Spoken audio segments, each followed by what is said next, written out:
Welcome to study कर। दोस्तों आज हम डिस्कस करेंगे 20 सितंबर 2024 के मोस्ट इंपॉर्टेंट करंट अफेयर्स के क्वेश्चन। तो आप इस पूरे लेक्चर को बहुत ही ध्यान से लास्ट तक जोड़ देखिएगा। पहला और इंपॉर्टेंट क्वेश्चन है, जफर हसन किस देश के प्रधानमंत्री बने हैं? आंसर हो जाएगा जॉर्डन। तो जॉर्डन के नए प्रधानमंत्री बने हैं जफर हसन। उनकी नियुक्ति जॉर्डन के राजा अब्दुल्ला द्वितीय के द्वारा की गई है। जॉर्डन पश्चिम एशिया का एक देश है। इसकी सीमा सीरिया, इराक, सऊदी अरब, इजराइल और फिलिस्तीनी क्षेत्र से लगती है। राजधानी इसकी अम्मान है। सम्राट हैं अब्दुल्ला द्वितीय और करेंसी है जॉर्डन दीनार। दोस्तों वर्ल्ड मैप में आप जॉर्डन की लोकेशन देख सकते हैं। ये है भारत और यहाँ पर स्थित है जॉर्डन। अंतर्राष्ट्रीय नियुक्तियां डिस्कस करते हैं तो अब्देल मजीद तैब्बोने अल्जीरिया के राष्ट्रपति बने हैं। मिशेल बार्नियर फ्रांस के प्रधानमंत्री बने हैं। कीर स्टारमर यूनाइटेड किंगडम के प्रधानमंत्री बने हैं। पाई तोंग तारन सिनवात्रा थाईलैंड की प्रधानमंत्री बनी है। मसूद पेजेस्कियान ईरान के राष्ट्रपति बने हैं। मार्क रूट नाटो के महासचिव बने हैं। जोस राउल मुलिनो पनामा के राष्ट्रपति बने हैं। सिरिल रामफोसा साउथ अफ्रीका के राष्ट्रपति बने हैं और टू लैम वियतनाम के राष्ट्रपति बने हैं। आप इस पूरे लेक्चर को बहुत ही ध्यान से लास्ट तक देखिएगा। लास्ट में आपसे क्वेश्चन पूछा जाएगा जिसका आंसर कमेंट बॉक्स में बताना है। अगर आप चैनल पर पहली बार आए हैं तो चैनल को सब्सक्राइब जरूर कर लें, जिससे आपको अपडेट मिलता रहेगा। जनवरी 2024 से सितंबर 2024 तक के करंट अफेयर्स की ई बुक आपको ऐप पर मिल जाएगी। ऐप का लिंक डिस्क्रिप्शन बॉक्स में दिया गया है, तो वहां से आप प्राप्त कर लें। अगला क्वेश्चन है, नारकोटिक्स कंट्रोल ब्यूरो यानी एनसीबी के महानिदेशक कौन बने हैं? तो आंसर हो जाएगा अनुराग गर्ग। तो अनुराग गर्ग को अभी हाल ही में नारकोटिक्स कंट्रोल ब्यूरो यानी एनसीबी का नया डायरेक्टर जनरल नियुक्त किया गया है और वह एक आईपीएस ऑफिसर हैं और वो हिमाचल प्रदेश कैडर के आईपीएस ऑफिसर हैं। एनसीबी की बात हुई है तो यह भारत सरकार के गृह मंत्रालय के अधीन काम करने वाली एक खुफिया एजेंसी है, जिसका काम होता है मादक पदार्थों की तस्करी और अवैध पदार्थों के उपयोग से निपटना। इसका मुख्यालय नई दिल्ली में है। इसकी स्थापना 1986 में की गई थी। अर्धसैनिक बलों के प्रमुख डिस्कस करते हैं, जैसे बीएसएफ के डीजी हैं दलजीत सिंह चौधरी, इन्हें आप देख सकते हैं। असम राइफल्स के डीजी हैं विकास लखेड़ा। एनएसजी के डीजी हैं वी श्रीनिवासन। केंद्रीय औद्योगिक सुरक्षा बल यानी सीआईएसएफ के डीजी हैं आरएस भट्टी। सीआरपीएफ यानी केंद्रीय रिजर्व पुलिस बल के डीजी हैं अनीस दयाल सिंह। राष्ट्रीय कैडेट कोर यानी एनसीसी के डीजी हैं गुरबील पाल सिंह और भारत तिब्बत सीमा पुलिस यानी आईटीबीपी के डीजी हैं राहुल रसगोत्रा। विशेष सुरक्षा समूह यानी एसपीजी के निदेशक हैं आलोक शर्मा। आईटीबीपी के अतिरिक्त महानिदेशक हैं संजीव रैना। नेक्स्ट क्वेश्चन है, लाइट कॉम्बैट एयरक्राफ्ट तेजस की पहली महिला फाइटर पायलट कौन बनी है? मोहना सिंह। तो भारतीय वायुसेना की स्क्वाड्रन लीडर हैं मोहना सिंह। तो वो एलसीए तेजस उड़ाने वाली पहली महिला फाइटर पायलट बन गई हैं और वो तेजस को ऑपरेट करने वाली 18 फ्लाइंग बुलेट्स स्क्वाड्रन में शामिल हो गई हैं। अगर हम तेजस की बात करें तो यह पूरी तरह से स्वदेशी लड़ाकू विमान है और इसे हिंदुस्तान एरोनॉटिक्स लिमिटेड यानी एचएएल ने बनाया है। एचएएल की बात करें तो यह भारत की एरोस्पेस और रक्षा कंपनी है। इसका मुख्यालय बेंगलुरु में है और यह भारतीय रक्षा मंत्रालय के द्वारा नियंत्रित किया जाता है। यानी एचएएल को भारत का रक्षा मंत्रालय नियंत्रित करता है और एचएएल का काम होता है हेलीकॉप्टर और जो लड़ाकू विमान है वो बनाना। प्रथम महिलाएं डिस्कस करते हैं तो जयंता कल्याण भारत की पहली महिला पिच क्यूरेटर बनी है। मरियम नवाज पाकिस्तान की पहली महिला मुख्यमंत्री बनी है और ये पंजाब प्रांत की मुख्यमंत्री बनी है पाकिस्तान के। डॉक्टर सबीरा प्रकाश पाकिस्तान में चुनाव लड़ने वाली पहली हिंदू महिला बनी है। दिशा नायक देश की पहली एयरपोर्ट महिला फायर फाइटर हैं। शांति श्री धूलीपुड़ी पंडित जेएनयू की पहली महिला कुलपति हैं। पूजा देवी जम्मू कश्मीर की पहली महिला बस चालक हैं। एम बीरा लक्ष्मी पहली महिला एम्बुलेंस ड्राइवर हैं। शिवांगी जोशी नौसेना की पहली महिला पायलट हैं और अवनी चतुर्वेदी वीर गार्जियन वायुसेना अभ्यास जो कि भारत और जापान के बीच होता है तो उसमें शामिल होने वाली पहली भारतीय महिला पायलट हैं। भावना कांत गणतंत्र दिवस परेड में भाग लेने वाली पहली महिला फाइटर पायलट हैं। अगला क्वेश्चन है, भारत सरकार ने वीनस ऑर्बिटर मिशन के लिए कितने बजट का प्रावधान किया है? 1236 करोड़। तो भारत सरकार के द्वारा शुक्र ग्रह के लिए एक मिशन लॉन्च किया जाएगा जिसका नाम होगा वीनस ऑर्बिटर मिशन। तो इस मिशन के लिए भारत सरकार ने 1236 करोड़ रुपए की बजट का प्रावधान किया है, जिसमें से 824 करोड़ रुपए अंतरिक्ष यान के लिए इस्तेमाल किए जाएंगे। शुक्र ग्रह के लिए ये मिशन मार्च 2028 में पूरा होगा और इस मिशन के द्वारा पृथ्वी के सबसे नजदीक ग्रह यानी शुक्र ग्रह का अन्वेषण किया जाएगा, यानी कि उस पर रिसर्च की जाएगी और इस मिशन के माध्यम से शुक्र ग्रह की सतह और उसके वायुमंडल का अध्ययन किया जाएगा। शुक्र ग्रह के बारे में कुछ बेसिक जानकारी डिस्कस करते हैं। तो सूर्य से दूरी के हिसाब में दूसरा ग्रह है, यानी पहला ग्रह है मरकरी और फिर है वीनस यानी शुक्र और फिर तीसरा ग्रह है अर्थ। शुक्र ग्रह सूर्य की परिक्रमा 224.65 दिन यानी लगभग 225 दिनों में करता है। इसे पृथ्वी का जुड़वा ग्रह भी कहा जाता है और यह सौरमंडल का सबसे गर्म ग्रह है और यह सौरमंडल का सबसे चमकीला ग्रह भी है। शुक्र ग्रह के वातावरण में कार्बन डाइऑक्साइड गैस और सल्फ्यूरिक एसिड है। नेक्स्ट क्वेश्चन है, विश्व खाद्य भारत 2024 का आयोजन कहाँ किया जा रहा है? तो वर्ल्ड फूड इंडिया 2024 का आयोजन नई दिल्ली में किया जा रहा है। इसका आयोजन 19 सितंबर से 22 सितंबर तक किया जाएगा। तो जो नई दिल्ली का प्रगति मैदान है वहां पर इसका आयोजन किया जा रहा है। इस आयोजन में 90 से अधिक देशों के प्रतिनिधि शामिल होंगे। इसके अलावा भारत के 26 राज्यों और केंद्र शासित प्रदेशों के प्रतिनिधि शामिल होंगे और 18 केंद्रीय मंत्रालय इसमें हिस्सा लेंगे। जापान एक भागीदार देश के रूप में इसमें शामिल होगा। वियतनाम और ईरान फोकस देश के रूप में इसमें शामिल हो रहे हैं। खाद्य प्रसंस्करण उद्योग मंत्रालय के द्वारा 2017 में विश्व खाद्य भारत का पहला संस्करण लॉन्च किया गया था। और आपको याद रखना है कि खाद्य प्रसंस्करण उद्योग मंत्री वर्तमान में कौन है? चिराग पासवान। 2024 के कुछ प्रमुख सम्मेलन डिस्कस कर लेते हैं जो भी हो गए हैं या होने वाले हैं। ब्रिक्स शिखर सम्मेलन 2024 रूस में आयोजित किया जाएगा। G7 शिखर सम्मेलन 2024 इटली के फसानो शहर में हुआ था। G20 शिखर सम्मेलन 2024 ब्राजील के रियो डी जेनेरो में होगा। संयुक्त राष्ट्र भविष्य शिखर सम्मेलन 2024 अमेरिका के न्यूयॉर्क में होगा। भारत प्रशांत रक्षा प्रमुख सम्मेलन 2024 हवाई में होगा जो कि अमेरिका में है।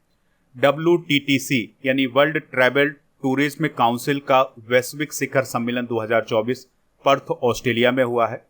विश्व बैंक समूह का युवा शिखर सम्मेलन 2024 वाशिंगटन DC अमेरिका में हुआ है। संस्कृति और कला शिक्षा पर विश्व सम्मेलन 2024 अबू धाबी UAE में हुआ है। संयुक्त राष्ट्र जलवायु परिवर्तन सम्मेलन 2024 बाकू अजरबैजान में किया जाएगा। वन यंग वर्ल्ड समिट 2024 का आयोजन मॉन्ट्रियल कनाडा में किया जाएगा। नेक्स्ट क्वेश्चन है, भूख से पीड़ित लोगों को खिलाने के लिए किस देश ने 200 हाथियों को मारने का निर्णय लिया है? आंसर हो जाएगा जिम्बाब्वे। तो जिम्बाब्वे देश में 200 हाथियों को मारा जाएगा क्योंकि वहां के लोग भूख से पीड़ित हैं। जिम्बाब्वे देश में भयानक सूखा पड़ा हुआ है जिसके कारण भोजन की कमी हो गई है। तो अब लोगों को भोजन देने के लिए 200 हाथियों को मारा जाएगा। जिम्बाब्वे की सरकार के द्वारा यह निर्णय हाथियों की संख्या को कंट्रोल करने के लिए भी लिया गया है क्योंकि जिम्बाब्वे के जंगलों में 55,000 हाथियों को संभालने की क्षमता है, लेकिन वर्तमान में वहां हाथियों की संख्या 84,000 से भी अधिक है। बात हुई है जिम्बाब्वे की, तो यह अफ्रीका कॉन्टिनेंट में है। यहाँ पर आप अफ्रीका कॉन्टिनेंट का मैप देख पा रहे हैं। यहाँ पर स्थित है जिम्बाब्वे। दोस्तों, इसके पड़ोसी देशों में बोत्सवाना, जाम्बिया और इसके अलावा मोजाम्बिक और दक्षिण अफ्रीका आते हैं। राजधानी इसकी हरारे है। राष्ट्रपति हैं एमरसन मंगांगवा। जिम्बाब्वे में कौन कौन सी करेंसी चलती है? तो जिम्बाब्वे गोल्ड, जिम्बाब्वे डॉलर और अमेरिकी डॉलर। और अभी हाल ही में विश्व की नवीनतम मुद्रा जिग जिम्बाब्वे के द्वारा लॉन्च की गई है। जाम्बेजी नदी जिम्बाब्वे से होकर बहती है। इस पॉइंट को भी आप याद रखें। नेक्स्ट क्वेश्चन है, हाल ही में स्वीकृत की गई प्रधानमंत्री जनजातीय उन्नत ग्राम अभियान योजना की अवधि क्या है? आंसर हो जाएगा 5 वर्ष। यानी 5 वर्ष के लिए एक नई योजना शुरू की गई है केंद्र सरकार के द्वारा जिसका नाम है प्रधानमंत्री जनजातीय उन्नत ग्राम अभियान योजना। इस योजना के माध्यम से देश के आदिवासी बाहुल गांवों में और आकांक्षी जिलों में स्थित गांवों की सामाजिक आर्थिक स्थिति में सुधार किया जाएगा। यानी कि जो आदिवासी इलाके के गांव हैं उनमें सुधार किया जाएगा और जो आकांक्षी जिले हैं उनके गांव में सुधार किया जाएगा। तो सामाजिक और आर्थिक विकास करना इस योजना का उद्देश्य है। इस योजना से 63,000 गांवों के करीब 5 करोड़ से अधिक आदिवासी लोगों को लाभ मिलने की उम्मीद है। इस योजना में 17 केंद्रीय मंत्रालयों के द्वारा जो योजनाएं चलाई जाती हैं उनको इन गांवों में लागू किया जाएगा। तो इस योजना के माध्यम से आदिवासी लोगों को पक्के मकान, बिजली कनेक्शन, पीने के पानी की सुविधा, आयुष्मान स्वास्थ्य कार्ड, LPG कनेक्शन, सड़कें, ये सभी सुविधाएं मिलेंगी। चलिए कुछ प्रमुख योजनाएं डिस्कस करते हैं। तो माई स्कूल माई प्राइड अभियान हिमाचल प्रदेश में शुरू किया गया है। मुख्यमंत्री महिला उद्यमिता अभियान असम में शुरू किया गया है। महतारी बंधन योजना छत्तीसगढ़ में शुरू की गई है। अपना विद्यालय कार्यक्रम हिमाचल प्रदेश में शुरू किया गया है। युवा निधि योजना कर्नाटक में। कॉलेज फग थानसी मिशन मणिपुर में शुरू किया गया है। गृह लक्ष्मी योजना कर्नाटक में। अभय हस्तम कार्यक्रम तेलंगाना में और विश्वकर्मा पेंशन योजना राजस्थान में शुरू की गई है। नेक्स्ट क्वेश्चन है 19वें दिव्य कला मेला का आयोजन कहाँ किया जा रहा है? विशाखापत्तनम में। तो आंध्र प्रदेश के विशाखापत्तनम में 19वें दिव्य कला मेला का आयोजन 19 से 29 सितंबर 2024 तक किया जा रहा है। इस मेले में जो दिव्यांग लोग होते हैं उनके प्रोडक्ट को प्रदर्शित किया जाता है। तो लोग वहां से प्रोडक्ट खरीदते हैं। तो इससे जो दिव्यांग कलाकार होते हैं वह आर्थिक रूप से सशक्त बनते हैं। दिव्य कला मेला का आयोजन कौन करवाता है? तो सामाजिक न्याय एवं अधिकारिता मंत्रालय इसका आयोजन करवाता है। अब आपको कमेंट बॉक्स में बताना है कि वर्तमान में सामाजिक न्याय एवं अधिकारिता मंत्री कौन है।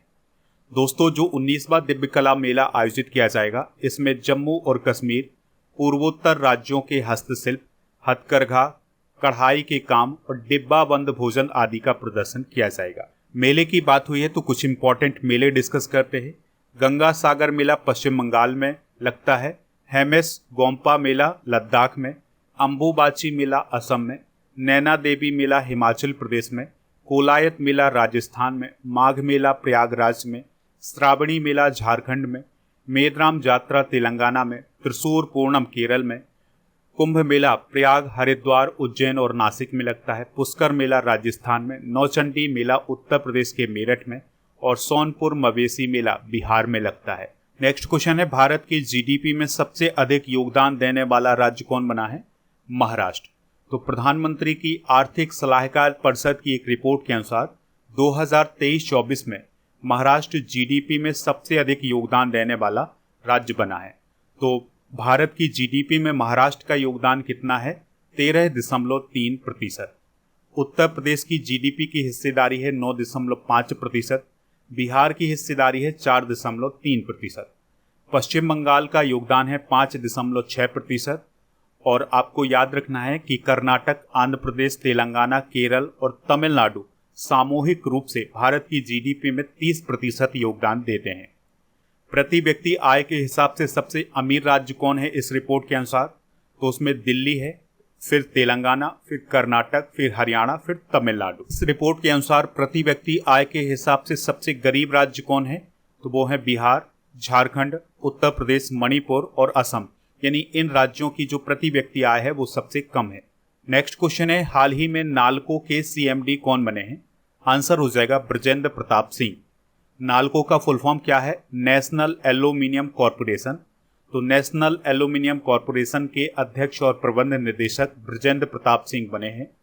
नालको एक नवरत्न कंपनी है। इसका हेडक्वार्टर भुवनेश्वर, ओडिशा में है। नालको का काम है भारत में एल्यूमिनियम का प्रोडक्शन करना और उसका निर्यात करना। हाल ही में की गई कुछ महत्वपूर्ण नियुक्तियां डिस्कस करते हैं। तो तुहिन कांत पांडे वित्त सचिव बने हैं। गोविंद मोहन केंद्रीय गृह सचिव बने हैं। टीबी सोमनाथन कैबिनेट सचिव बने हैं। राजेश सिंह रक्षा सचिव। दीप्ति उमाशंकर राष्ट्रपति की सचिव बनी है। अमृत मोहन एसएसबी के महानिदेशक बने हैं। अरुण गोयल क्रोएशिया में भारत के राजदूत।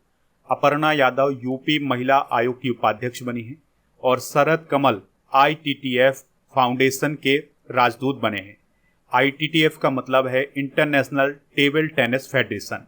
नेक्स्ट क्वेश्चन है अटल पेंशन योजना के अंशधारकों की संख्या कितनी हो गई है? आंसर हो जाएगा 6.9 करोड़।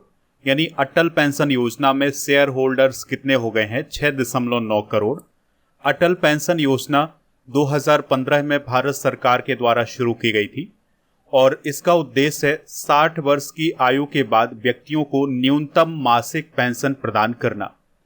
इस योजना में पेंशन रेंज कितनी है? तो योगदान के आधार पर 1,000 रुपए से 5,000 रुपए प्रति माह और अब तक इस योजना में 35,149 करोड़ रुपए का कोष जमा हो गया है। नेक्स्ट क्वेश्चन है, अंतर्राष्ट्रीय विश्वविद्यालय खेल दिवस कब मनाया जाता है? तो हर साल 20 सितंबर को अंतर्राष्ट्रीय विश्वविद्यालय खेल दिवस मनाया जाता है और इस दिवस को इंटरनेशनल यूनिवर्सिटी स्पोर्ट फेडरेशन यानी कि फिशू और यूनेस्को के द्वारा मनाया जाता है और इसका उद्देश्य है यूनिवर्सिटी में खेल के महत्व को उजागर करना। सितंबर माह के प्रमुख दिवस डिस्कस कर लेते हैं जो अभी तक मनाए गए हैं।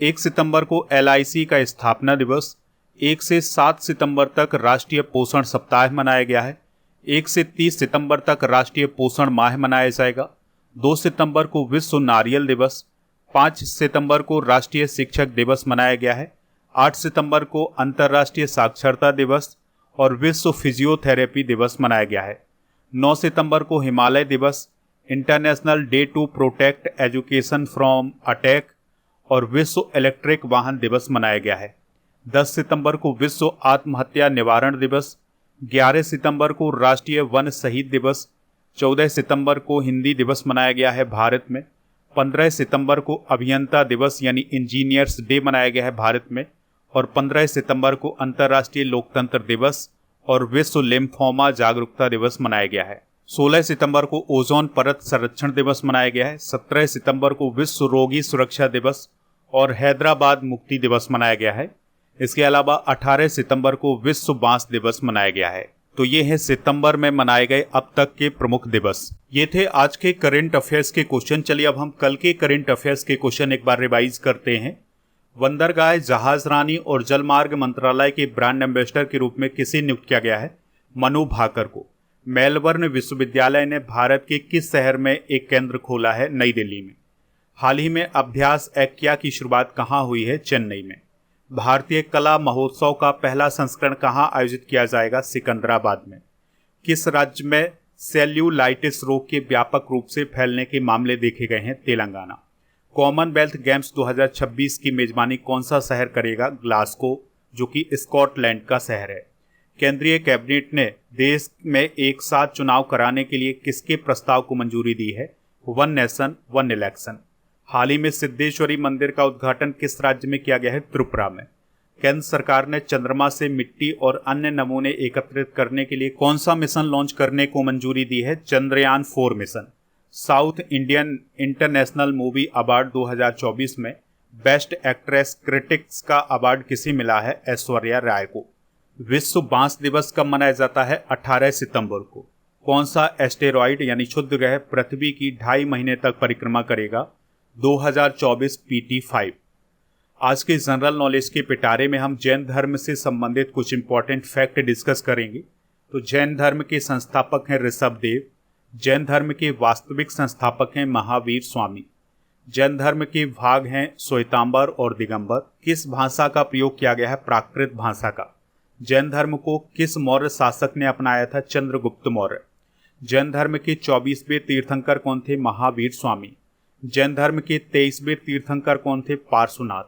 जैन धर्म के त्रिरत्न कौन है? सम्यक दर्शन, सम्यक ज्ञान, सम्यक आचरण। अगस्त 2024 के करंट अफेयर्स को रिवाइज करते हैं। तो पेरिस ओलंपिक 2024 की मेडल टैली में पहले स्थान पर कौन रहा है? अमेरिका। अमेरिका ने कितने गोल्ड जीते हैं? 40। केंद्र सरकार के कैबिनेट सचिव कौन बने हैं? टीबी सोमनाथन। भारत सरकार के द्वारा बांग्लादेश सीमा पर स्थिति की निगरानी करने के लिए बनाई गई समिति के अध्यक्ष कौन बने हैं? Ravi Gandhi. NIRF overall ranking 2024 में पहला स्थान किस संस्थान का है? IIT मद्रास का। जूनियर पुरुष हॉकी टीम के मुख्य कोच कौन बने हैं? PR श्रीजेश। किस राज्य सरकार के द्वारा वैनगंगा नलगंगा नदी जोड़ो परियोजना को मंजूरी दी गई है? महाराष्ट्र। विश्व हाथी दिवस 2024 कब मनाया गया है? 12 अगस्त को। हिम उन्नति योजना किस राज्य में शुरू की गई है? हिमाचल प्रदेश में। मुनाल सैटेलाइट किस देश का सैटेलाइट है जिसके प्रक्षेपण में न्यू स्पेस इंडिया लिमिटेड सहायता करेगा? नेपाल। यूट्यूब की पूर्व सीईओ कौन थी जिनका हाल ही में निधन हो गया है? सुसान वोजस्की। दोस्तों, कल के करंट अफेयर्स में आपसे ये पूछा गया था कि पेरिस ओलंपिक 2024 में मनु भाकर ने कितने ब्रॉन्ज मेडल जीते थे? तो 2 ब्रॉन्ज मेडल जीते थे। लगभग सभी लोगों ने इसका आंसर 2 ब्रॉन्ज मेडल बताया हुआ है। दोस्तों, जो लोग नए जुड़े हैं उनके लिए बता दें कि आप स्टडी करके ऐप को डाउनलोड कर सकते हैं। इसका लिंक डिस्क्रिप्शन बॉक्स में दिया गया है। यहाँ पर आपको paid course, e book, test series, daily current affairs की PDF, class note, test pass, ये सभी मिल जाएगा। टेस्ट पास में भारत में जितने भी कॉम्पिटिटिव एग्जाम आयोजित किए जाते हैं उन सभी के लिए टेस्ट हैं। यहाँ पर आपको 3000 से अधिक टेस्ट मिल जाएंगे। इस टेस्ट की वैलिडिटी होगी 1 वर्ष की। आपके लिए एक क्वेश्चन है, G7 शिखर सम्मेलन 2024 किस देश में हुआ है? जो भी इसका राइट आंसर हो कमेंट बॉक्स में जरूर बताएं। स्टडी करके ऐप पर अगस्त 2024 के करंट अफेयर्स की ई बुक मिल जाएगी, हिंदी इंग्लिश दोनों मीडियम में। इसके अलावा ऐप पर टेस्ट सीरीज वाले ऑप्शन पर जाएंगे तो डेली करंट अफेयर्स का टेस्ट और मॉक टेस्ट मिल जाएगा। ई बुक वाले सेक्शन पर जाएंगे तो करंट अफेयर्स की ई बुक के अलावा टॉपिक वाइज जीके की ई बुक भी मिल जाएगी। डेली करंट अफेयर्स के PDF के लिए टेलीग्राम चैनल ज्वाइन कर लें। आपको टेलीग्राम पर जाना है, स्टडी कर ऑफिशियल सर्च करना है तो चैनल मिल जाएगा। उसको ज्वाइन करेंगे तो PDF भी मिल जाएगा। व्हाट्सएप चैनल और इंस्टाग्राम पेज को भी फॉलो कर लें। इन सभी का लिंक डिस्क्रिप्शन बॉक्स में दिया गया है।